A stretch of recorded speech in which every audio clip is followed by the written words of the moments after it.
Salam sejahtera Malaysia, denyut nadi suara rakyat bergema di channel ini. Terima kasih kerana terus bersama-sama di dalam channel ini untuk mendapatkan berita terbaru setiap hari.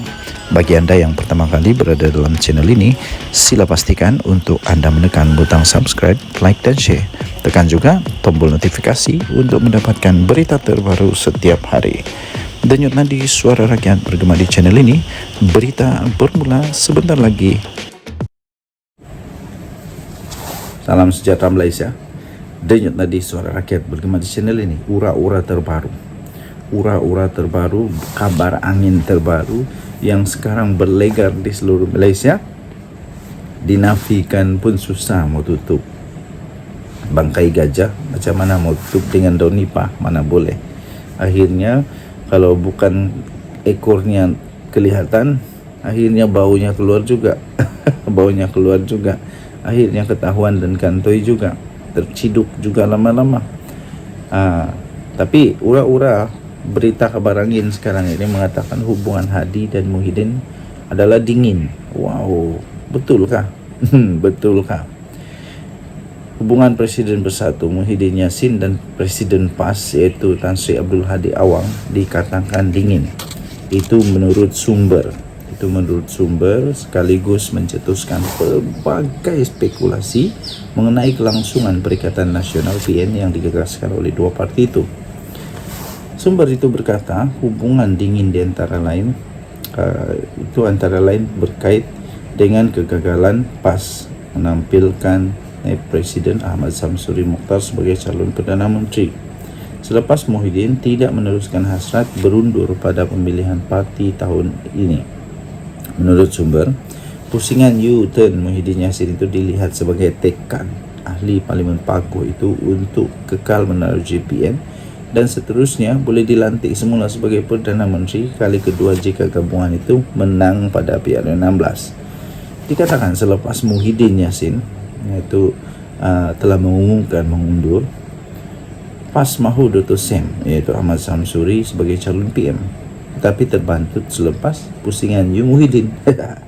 Kata sumber yang dekat dengan perkara itu kepada FMT. Pada Perhimpunan Agung Tahunan Bersatu pada November lalu, bekas Perdana Menteri itu mengumumkan tidak akan mempertahankan jawatan Presiden Parti.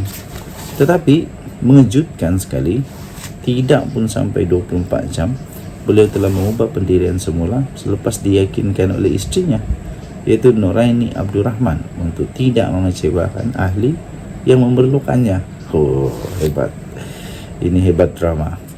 Sumber itu berkata Muhyiddin dan Hadi yang juga adalah timbalan pengurusi PN lama tidak kelihatan bersama di mana-mana majlis. Kali terakhir ia berlaku pada perasmian Muktamar PAS yang ke-69, itu pun pada Oktober yang lalu. Sudah lama rupanya Muhyiddin dan Hadi ini tak pernah dilihat bersama-sama seperti sebelum ini. Apa terjadi? Pada PRK Kemaman pada Disember lalu, Muhyiddin dan Hadi dijadualkan berkongsi pentas pada ceramah kempen Kemuncak, namun hanya kelibat Hadi Awang saja yang kelihatan, manakala Bersatu hanya diwakili oleh naib presidennya iaitu Razi Jidin. Muhyiddin bagaimana? Kenapa? Muhyiddin kemana dan kenapa? Mereka Muhyiddin Hadi telah lama tidak bertemu. Itu kata sumber berkiraan. Betulkah mereka lama sudah tidak bertemu? Tapi memang sudah lama tidak banyak cerita di antara dorong dua. Menurut satu lagi sumber rapat PN, Hadi juga sudah lama tidak lagi ke mesyuarat pimpinan PN. Sebaliknya diwakili timbalan Presiden Tuan Ibrahim Tuan Man.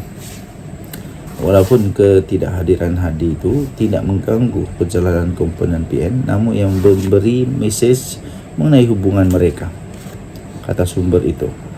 Tuan-tuan dan puan yang dihormati sekalian, menurut beliau keadaan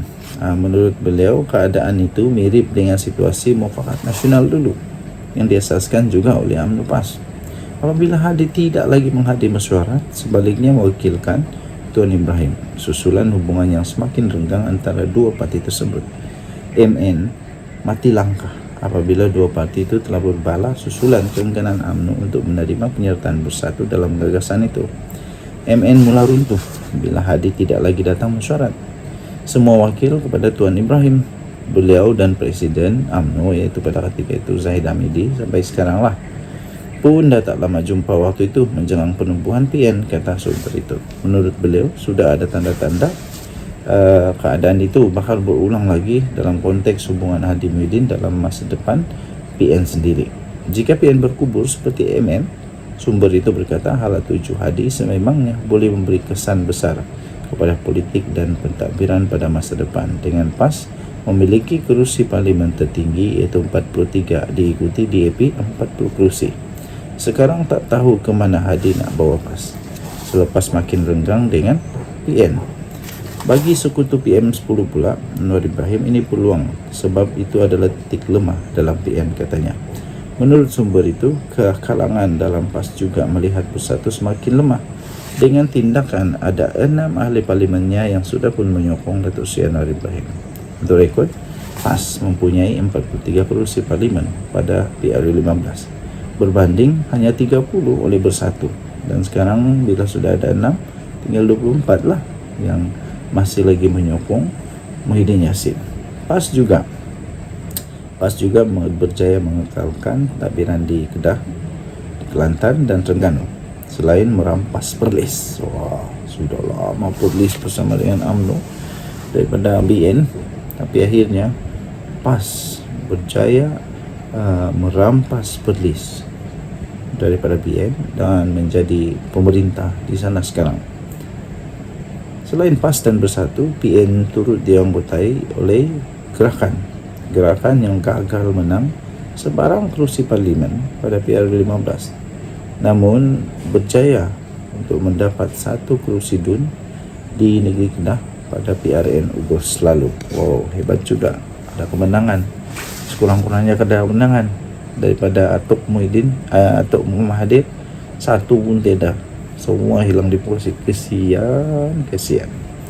Okey, jadi menurut apa yang saya nampak dalam analisis kepada artikel ini, memang ada merit di sana, ada merit. Boleh dibuat merit bahawa memang benda itu boleh berlaku. Perpecahan dalam Perikatan Nasional boleh berlaku pada bila-bila masa. Terlalu banyak sebab yang boleh menyebabkan benda itu memang boleh berlaku. Di antaranya ya mungkin kerana kegagalan Bersatu untuk menghalang ahli MP-nya untuk menyokong Datuk Seri Anwar Ibrahim yang boleh menyebabkan Hadi Awang kecewa. Kemudian satu lagi ialah apabila sekarang ini timbul pula kata berita angin yang sudah pun dinafikan bahawa kononnya ada 2 kem di dalam Bersatu yang tidak sehaluan.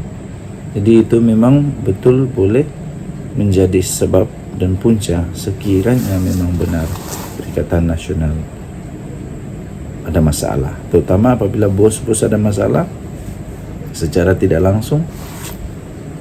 Di bawah-bawahan pun ada masalah juga. Memang tak ikut-ikutlah. Okey, anda boleh baca ini di sabudin.com.net 1 Februari 2024. Tajuk dia hubungan Hadi Muhyiddin dingin, ditulis oleh Sabudin Hussein. Dan yang ada Suara Rakyat bergema di channel ini. Bye-bye.